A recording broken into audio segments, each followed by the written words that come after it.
Alright, we're going to read a little bit of Two Little Savages. It's one of my favorite books from when I was about, 10, 11, 12, something like that. So, let's begin. Glimmerings. Jan was much like other 12-year-old boys, in having a keen interest in Indians and wildlife. But he differed from most in this, that he never got over it.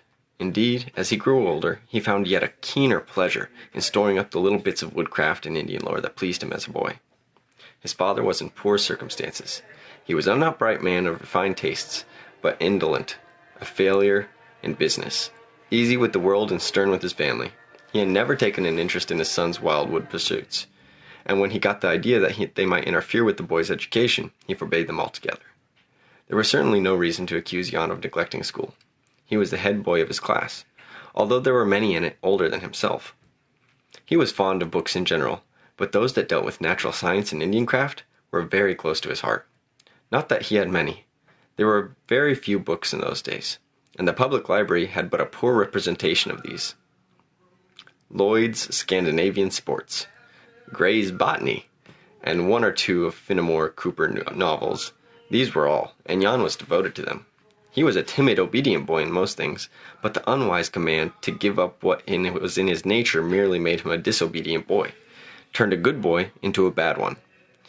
He was too much in terror of his father to disobey openly, but he used to sneak away at all opportunities to the fields and the woods, and at each new bird or plant that he found had an exquisite thrill of mingled pleasure and pain. The pain because he had no name for it, other means of learning its nature.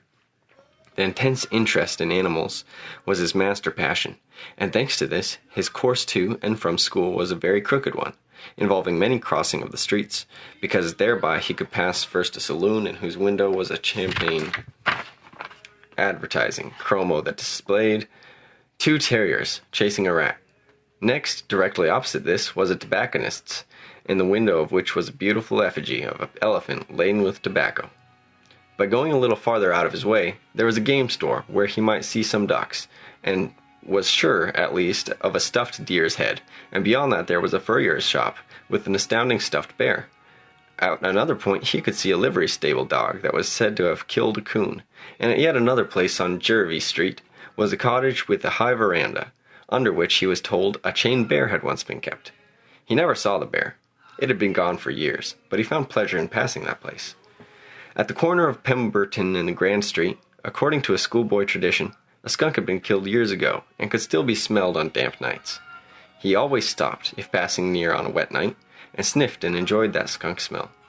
The fact that it ultimately turned out to be a leakage in the sewer gas could never rob him of the pleasure that he originally found in it. Jan had no good excuse for these weaknesses, and he blushed for shame when his elder brother talked common sense to him about his follies. He only knew that such things fascinated him.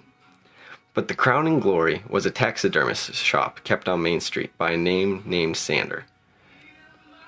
Jan spent all told many weeks gazing spellbound, with his nose flat and white against the window. It contained some fox and cat heads grinning ferociously, and about 50 birds beautifully displayed. Nature might have got some valuable hints at the end of that window on showing plumage to the very best advantage. Each bird seemed more wonderful than the last. There were perhaps 50 of them on view, and of these 12 had labels. They had formed part of an exhibit at the annual county fair. These labels were precious truths to him, and the birds: osprey, kingfisher, blue jay, rose-beaked grosbeak, rose-breasted grosbeak, wood thrush, scarlet tanager, partridge or ruffed grouse, bittern, highholder, saw-wheat owl, oriole. These were their names, deeply impressed in his memory, and added to his wood lore, though not altogether without a mixture of error, for the alleged wood thrush was not a wood thrush at all, but turned out to be a hermit thrush. The last bird of the list was a long-tailed brownish bird with a white breast. The label was placed so that Jan could not read it from the outside, and one of his daily occupations was to see if the label had been turned so that he could read it. But it never was, so he never learned the bird's name. After passing this for a year or more, he formed a desperate plan. It was nothing less than to go inside. It took him some months to screw up the courage, for he was shy and timid. But oh, was he so hungry for it! Most likely, if he had gone in openly and asked Leave, he would have been allowed to see everything, but he dared not. His home training was all of the crushing kind. He picked the most curious of the small birds in the window, a saw-whet owl, then grit his teeth and walked in. How frightfully the cowbell on the door did clang. Then there succeeded a still more appalling silence. Then a step, and the great man himself came. How much is that owl? $2. Jan's courage broke down now. He fled. If he had been told 10 cents, it would have been utterly beyond reach. He scarcely heard what the man had said, and he hurried out with a vague feeling that he had been in heaven, but was not good enough to stay there. He saw nothing of the wonderful things around him. 2. Spring. Jan, though not strong, reveled in deeds of brawn. He would rather have been Samson than Moses, Hercules than Apollo. All his tastes inclined him to wild life. Each year, when the spring came, he felt the inborn impulse to up and away. He was stirred through and through when the first crow in early March came barking overhead. But it fairly boiled in his blood when the wild geese in long, double arrow-headed processions went clanging northward. He longed to go with them. Whenever a new bird or beast appeared, he had a singular pricking feeling up his spine and his back, as though he had a mane that was standing up. This feeling strengthened with his strength. All of his schoolmates used to say that they liked the spring, and some of the girls would even say that they dearly loved the spring. But they could not understand the madness that blazed in Jan's eyes when springtime really came. The flush of cheek, the shortening of breath, the restless craving for action, the chafing with flashes of rebellion at school, restraints, the overflow of nervous energy, the bloodthirst in his blood, the hankering to run to the north, when the springtime tokens bugled to his every sense.